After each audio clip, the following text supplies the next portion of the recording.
नमस्कार, आप देख रहे हैं रिपब्लिक भारत। सुबह की 11 बज रहे एबिक्स कैश स्टूडियो से बड़ी खबरों की शुरुआत करेंगे आपके साथ। मैं हूं श्वेता त्रिपाठी। मैं हूं आपके साथ रवि मिश्रा। सबसे पहले बात दारुल उलूम देवबंद के उस फतवे की जो ईद को लेकर जारी किया गया है और कहा गया है इस फतवे में कि इस बार ईद घर पर ही मनाएं। देश में जिस तरीके से कोरोना का संकट है तो इस फतवे में लोगों से अपील की गई है, लोगों को यह सलाह दी गई है कि वो ईद घर पर ही मनाएं, नमाज घर पर ही अदा करें। तो ये बहुत महत्वपूर्ण है क्योंकि ईद में लोग नमाज के लिए बड़ी संख्या में इकट्ठा ना हो जाए मस्जिदों में, ये इंश्योर करना बहुत जरूरी है। और उस लिहाज से ये फतवा बहुत महत्वपूर्ण, क्योंकि इसमें साफ तौर पे कहा गया है दारुल उलूम की ओर से कि घर पर ही ईद मनाइए, ईद की नमाज घर पर ही आप अदा कीजिए, बाहर मत निकलिए। क्योंकि हमने देखा था पिछले दिनों कि कैसे नमाज के लिए मस्जिदों में लोग पहुंच रहे थे, बड़ी संख्या में इकट्ठा हो रहे थे, लगातार अपील की जा रही थी कि घर में ही रह करके नमाज अदा कीजिए।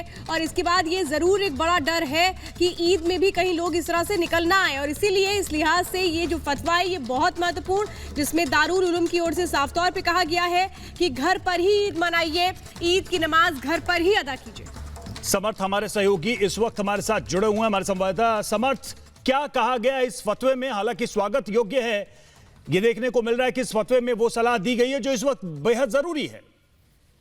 जी हाँ, बिल्कुल ये बेहद जरूरी थी। इस वक्त लॉकडाउन और कोरोना पैंडेमिक जो इस वक्त फैला हुआ है उसको देखते हुए एक वेलकम मूव लिया है दारुल उलूम की तरफ से। एक फतवा जारी किया गया है जिसमें कहा गया है सभी मुसलमान भाइयों से कि आप सभी ईद को सेलिब्रेट करिए, पर अपने अपने घरों में। ऐसा ही कुछ रंगी महली साहब ने ये बोला था, जिसमें उन्होंने कहा था कि आप जो फेस्टिवल है उसको हर्षोल्लास से मनाइए, पर अपने घरों में रहकर, क्योंकि आपकी हेल्थ सर्वोपरि है, उससे पहले उससे ऊपर और कुछ भी नहीं है। तो ईद मनाइए पर अपने घर पर मनाइए। तो ये एक तरह से वेलकम डिसीजन है दारुल उलूम की तरफ से। यानी कि समर्थ, क्या दारुल उलूम को लग रहा था कि जो लोग हैं वो बाहर निकल आएंगे और इसलिए फतवा जारी करना पड़ा?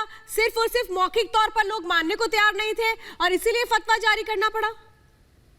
जी हाँ, बिल्कुल। लॉकडाउन वायलेशन आपने देखे भी होंगे, कई जगह से आए थे, भले अलीगढ़ की बात हो, बरेली की बात हो, कई जगह शाम के टाइम पर लोग काफी बड़े नंबर में शॉपिंग करने निकल गए। तो उसको देखते हुए पहले फिरंगी महवी ने, उसके बाद अब दारुल उलूम ने भी एक फतवा जारी करा है और कहा है कि आप अपने घरों में ही ईद मनाइए। इवन ये भी बात कही गई थी कि नए कपड़े पहने जाते हैं। इसके बाद फिरंगी महवी ने क्लियर किया था कि नए कपड़े जरूरी नहीं है, साफ कपड़े जरूरी है। आप ईद वाले दिन साफ कपड़े भी पहनेंगे तो त्योहार को आप उसी उत्साह के साथ मना पाएंगे। बिल्कुल, आपसे आगे भी अपडेट लेंगे समर्थ। जानकारी देने के लिए धन्यवाद। देश में कोरोना मरीजों का आंकड़ा 1 लाख के पार। अब तक 3163 लोगों की मौत, 24 घंटे में करीब 5000 नए मरीज, 134 की मौत। देश में मजदूरों के साथ हादसों का सिलसिला जारी। नौकचिया में ट्रक बस की टक्कर में 9 मजदूरों की मौत, महोबा हादसे में 3 और यवतमाल में 4 मजदूरों की।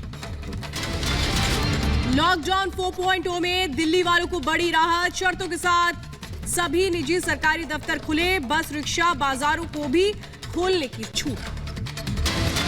महाराष्ट्र के मालेगांव में कोरोना के 24 और औरंगाबाद में 51 नए मरीज। मुंबई के हॉटस्पॉट में आज सीआईएसएफ सीआरपीएफ की तैनाती। मध्य प्रदेश के बैतूल में रेत माफिया का पुलिस पर हमला। रेत ठेकेदारों के गुर्गों ने किया हमला, अवैध खनन रोकने गई थी पुलिस।